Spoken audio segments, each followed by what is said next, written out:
El análisis vamos a analizar la situación económica. Juan Ramón Rayo, doctor en Economía, ¿qué tal? Muy buenas. ¿Qué tal? ¿Cómo estamos? Buenas tardes. Bueno, y la noticia de hoy, esa compra del 9,9% de Telefónica por parte de Saudi Telecom, el gobierno pendiente de esta adquisición y el escudo anti-OPAs ahí presente y justamente renovado el pasado 1 de septiembre. Sí, a ver, ese escudo anti-OPAs en términos generales debería desaparecer, porque lo que le otorga al gobierno es un poder arbitrario total para decidir qué capital entra en España y qué capital no entra. Puede que autorice la adquisición de Telefónica por parte del gobierno saudí, porque en última instancia lo compra el gobierno saudí, pero, por ejemplo, hay grupos franceses que quieren comprar un grupo de comunicación español afín al gobierno, que al gobierno no le interesa que se venda para que no sea controlado ideológicamente por grupos ajenos a él, cuya entrada no autoriza. Por tanto, este control arbitrario de la economía española en su relación con los flujos de financiación internacionales es algo que debería terminar. Eso no significa que cualquier adquisición que haga cualquiera o cualquier uso que haga cualquiera de una empresa española dentro del territorio español con respecto a ciudadanos españoles debe quedar o quede fuera de control. Obviamente, si creo que todos tenemos ciertas suspicacias a que el gobierno saudí pueda entrar con una posición de cierto control dentro de Telefónica en función del uso que pueda hacer pues, de la compañía para con nosotros o para con nuestros datos. Pero esto no se soluciona o no tiene por qué solucionarse impidiendo la entrada de este capital, sino regulando en qué hace o qué deja de hacer Telefónica, ya sea bajo propiedad saudí o bajo propiedad de cualquier otro accionista. Bueno, en cualquier caso, la oferta llega en un momento de baja cotización para las teleco y en la que en Europa estamos a precio de saldo, lo que aprovechan empresas extracomunitarias. Saudi Telecom, 2.100 millones, entiendo que tampoco es una cifra muy abultada cuando la capitalización duplica la de Payete. Claro, es que, a ver, entra en un momento, dices, a precio de saldo, de rebaja. Sí, tal vez, pero habría que ver cuáles serán los precios dentro de 4 o 5 años. En 2019 también parecía que los precios estaban baratos y desde entonces la cotización de Telefónica ha perdido un 50%, porque si estamos ante un negocio donde cada vez hay más competencia, donde el mercado se fragmenta más y donde hay cada vez más alternativas, pues no está muy claro cuál va a ser el futuro de Telefónica. Si estuviera muy claro que esto es el fondo de las acciones y que desde aquí solo queda subida, pues entonces el propio mercado, los accionistas, los inversores dispersos se encargarían de comprar, de convertirse en accionistas y de empujar el precio al alza. Si el precio se mantiene estancado en estos niveles es porque no está claro si ya hemos tocado fondo o si puede seguir cayendo, como viene cayendo la acción de Telefónica si miramos el gráfico desde 2007-2010. Entonces, claro, quizá el gobierno saudí haya entrado aquí con 2.000 millones, que no es mucho, pero pueda terminar perdiendo en los próximos años una parte de los mismos. Lo veremos. Como digo, si lo que nos preocupa, y es lógico que nos preocupe, es qué uso puede hacer él o cómo puede influir él en Telefónica y esa influencia se puede trasladar conculcando libertades de los españoles, pues no, ahí lo que entra es la regulación, sin más. No la decisión, no debería entrar que el gobierno decida quién compra o deja de comprar acciones de Telefónica, porque eso ya sabemos dónde termina. De hecho, en el último lustro, Telefónica ha llegado a perder casi un 46% de capitalización, si no me equivoco, según los números. En cualquier caso, un gobierno que sobre este asunto, como en otros muchos, está dividido en medio de esta parálisis política. Nadia Calviño dice que es una buena muestra del interés que tienen las empresas extranjeras en el empresariado español. Y luego está Yolanda Díaz, desde Unidas Podemos, ahora Sumar, diciendo que lo que hay que hacer es incrementar la regulación sobre las ofertas públicas de adquisición, sobre esta legislación anti-OPAs y aún así sobre mayor control, no sé si está dejando sobre la mesa mayor control sobre el empresariado nacional. Sí, también Podemos, por boca de Ione Belarra, ha dicho que el gobierno a través de la SEPI debería comprar el 10% de las acciones de Telefónica.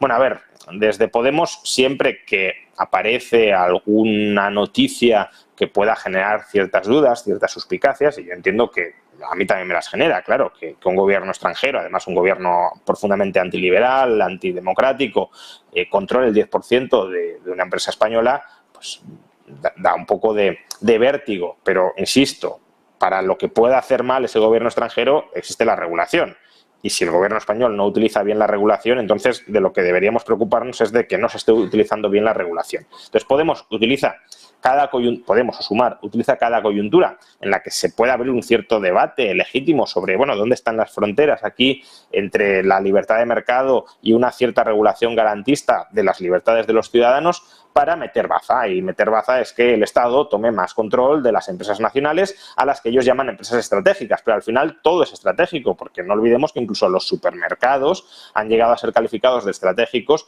por parte de Unidas Podemos. Entonces, claro, si uno dice el gobierno tiene que tener mucho más control sobre sectores estratégicos, y al final todos los sectores o casi todos los sectores son estratégicos, o se los califica según la coyuntura de estratégicos en función de lo que a los políticos les interese controlar, pues claro, al final lo que está reivindicando es muchísimo más control estatal sobre la economía nacional. Y cuando decimos control estatal, nunca lo olvidemos, porque el Estado no tiene personalidad como tal, estamos hablando de mucho más control de los políticos que ahora mismo están al frente del Estado sobre nuestras compañías y, por tanto, sobre nosotros mismos.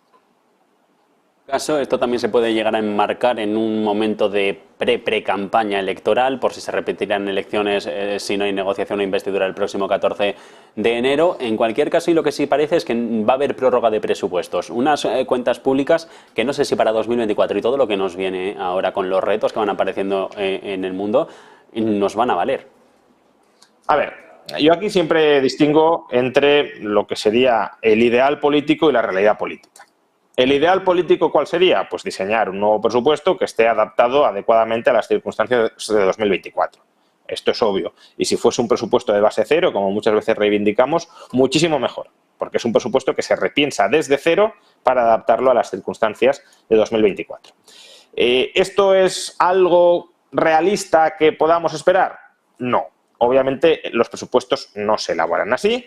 Los presupuestos son una subasta política en la que cada grupo de poder político y también económico intenta meter el cazo para recibir lo suyo. Además, tenemos un gobierno que ve la política presupuestaria como una oportunidad para acrecentar año tras año el tamaño del Estado, sea necesario o normalmente no lo sea. De hecho, es que el tamaño del Estado en España se disparó con la pandemia. Quizá en ese momento uno podría decir, bueno, de manera justificada, porque hay mayor gasto sanitario que atender, hay transferencias que efectuar para la gente a la que se le ha prohibido trabajar o a las empresas que se les ha prohibido operar. Bueno, es un gasto extraordinario de una vez, como puede ser el gasto extraordinario de una vez de una guerra, vale. Pero es que ahora mismo el Estado español gasta más que durante la pandemia. Por tanto, claro, este gobierno ideológicamente, de la misma manera que quiere controlar empresas, tiene esa inclinación, ese sesgo ideológico. Otro sesgo ideológico, otra inclinación ideológica que tiene es expandir el tamaño en cuanto a gasto público del Estado sobre la sociedad y sobre la economía. Entonces, ¿cómo sería previsiblemente un presupuesto elaborado en 2024 respecto al de 2023? Pues todavía más expansivo, sea necesario o no lo sea, que no lo es. En esas circunstancias, yo desde luego prefiero que se prorrogue el presupuesto de 2022 y si se prorrogara el de 2019 o el de 2018, obviamente ya no se puede, pero si pudiéramos, tantísimo mejor, porque eso lo que hace es congelar la capacidad de los políticos para gastar mucho más y para gastar muchísimo peor.